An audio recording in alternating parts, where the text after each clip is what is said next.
This is the Chattanooga Police Department cadet class of 1999. And on the left, on the front row, is 42-year-old Rick Engle. He was a retired U.S. Army major who was later called back for a tour in Iraq. Rick is still on patrol with the Chattanooga Police Department. He holds several awards, and he also has a lifetime full of stories, which he generally is reluctant to talk about.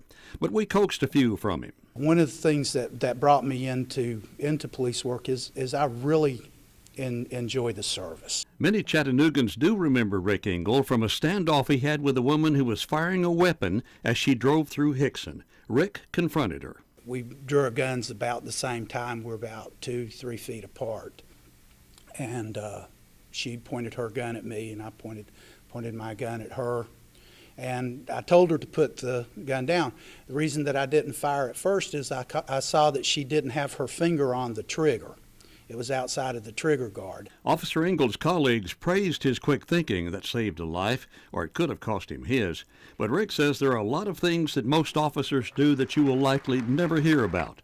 He frequently reaches into his pocket to help those he meets. I'm not the only officer that does that. I mean, you can get with any other officer on the department and ask them, and they can tell you about the time they bought shoes for a homeless person, or they bought a meal for a family that was stranded, or, you know, any number of things. And it's the little things that people never see that, I'm telling you, I work with a great bunch of guys. Well, I can tell you what Rick does, he doesn't do for the money. He does it because he has a passion for the job. It's a token of our appreciation of all the good work that you did. So congratulations for thank you. First Responder of the Month. At Wettermark Keith, we are so proud of this month's First Responders winner, but we are also proud of the hundreds of other first responders who are out there working every day and every night to protect us and our families. In Chattanooga, Bill Mitchell, News 12 Now.